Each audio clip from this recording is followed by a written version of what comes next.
ഭാരതാംബ വിവാദവുമായി ബന്ധപ്പെട്ട് കൃഷിമന്ത്രി പി പ്രസാദിന്റെ നൂറനാട്ട് വീടിന് മുന്നിൽ BJP CPI സംഘർഷം.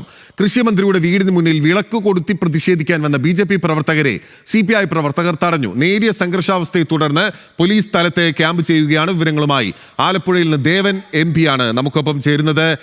ദേവൻ, ഈ പരിപാടി ഇനിയിപ്പം പങ്കെടുക്കില്ല എന്ന് വ്യക്തമാക്കിക്കൊണ്ടാണ്, അല്ലെങ്കിൽ കാവിക്കൊടി പിടിച്ച ഭാരതാംബയുടെ ചിത്രത്തിന് മുന്നിൽ വിളക്ക് കൊളുത്താനാവില്ല എന്നുള്ളത് ഇന്ത്യൻ ഭരണഘടന തന്റെ ഏൽപ്പിച്ചിട്ടുള്ള മന്ത്രി എന്ന പദവി കൊണ്ട് അനുവദിക്കില്ല എന്നുള്ളതാണ് പി പ്രസാദ് പറഞ്ഞത്. BJP ഇപ്പോൾ നടത്തുന്ന പ്രതിഷേധം ഏതു വിധത്തിലാണ്? സംഘർഷത്തിന് അയവായോ ദേവൻ?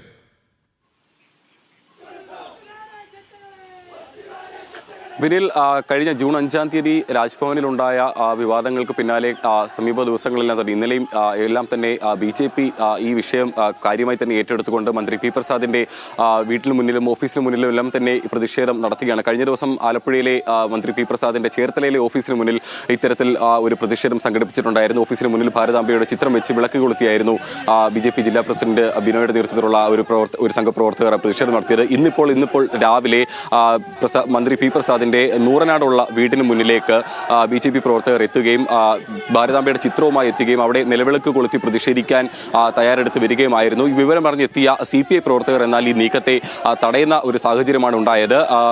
ഒരു സംഘം CPI പ്രവർത്തകരും BJP പ്രവർത്തകരും റോഡിൽ KP റോഡിൽ നിന്നുകൊണ്ട് മുദ്രാവാക്യം വിളിക്കുകയും BJPയുടെ വിളക്ക് കൊളുത്തി പ്രതിഷേധിക്കാനുള്ള നീക്കത്തെ തടയുന്ന ഒരു സാഹചര്യമുണ്ടായി. ഇതിനെ തുടർന്ന് ചെറിയ രീതിയിലുള്ള ഒരു സംഘർഷം, ഒരു പടി കടന്ന ഒരു ചെറിയ രീതിയിലുള്ള സംഘർഷത്തിലേക്ക് കാര്യങ്ങൾ കടക്കുന്ന ഒരു സാഹചര്യമുണ്ടായി. എന്നാൽ നൂറനാട് നിന്നുള്ള വലിയൊരു പോലീസ് സംഘം സ്ഥലത്ത് ക്യാമ്പ് ചെയ്യുന്നുണ്ട്. ഇരു പ്രവർത്തകർ തമ്മിലുള്ള ഒരു സംഘർഷത്തിലേക്ക് കടക്കുന്നതിൽ നിന്നും പോലീസ് ഇടപെട്ടുകൊണ്ട് കാര്യങ്ങൾ കൃത്യമായി ഏകോപിപ്പിച്ചുകൊണ്ട് മുന്നോട്ട് പോകുന്നുണ്ട്.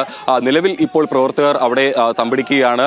ഈ ഓഫീസിന് മുന്നിൽ, മന്ത്രിയുടെ വീടിന് മുന്നിൽ വിളക്ക് കൊളുത്തിക്കൊണ്ട് പ്രതിഷേധം സംഘടിപ്പിച്ച് മാത്രമേ BJP പ്രവർത്തകർ മടങ്ങൂ എന്നുള്ളൊരു നിലപാടിലാണ് പ്രവർത്തകർ. എന്നാൽ അതിനനുവദിക്കില്ല എന്ന് പറഞ്ഞുകൊണ്ട് CPI പ്രവർത്തകരും ഇപ്പോൾ അവിടെ സ്ഥലത്ത് തമ്പടിക്കുന്നുണ്ട്. ഏതായാലും ഒരു സംഘർഷത്തിലേക്ക് കടക്കുന്നതിൽ നിന്നും പോലീസ് ഇടപെട്ടുകൊണ്ട് കാര്യങ്ങൾ ഇരു വിഭാഗത്തെയും സമന്വയിപ്പിക്കുന്നുണ്ട്. എന്നാൽ ഇരു വിഭാഗവും ഇപ്പോഴും അവിടെ ക്യാമ്പ് ചെയ്യുകയാണ്. ഒരു നേരിയ സംഘർഷാവസ്ഥ സ്ഥലത്ത് ഇപ്പോഴും തുടരുന്നുണ്ട് എന്ന് തന്നെ പറയാൻ കഴിയും.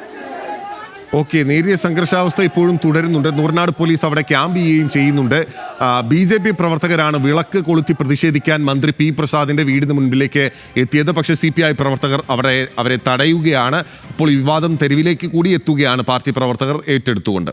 ദേവനാണ് വിവരങ്ങൾ നൽകിയത്. സേലത്തുണ്ടായ വാഹനാപകടത്തിൽ പരിക്കേറ്റ നടൻ ഷൈൻ ടോം ചാക്കോയെ കേന്ദ്രമന്ത്രി സുരേഷ് ഗോപി സന്ദർശിച്ചു.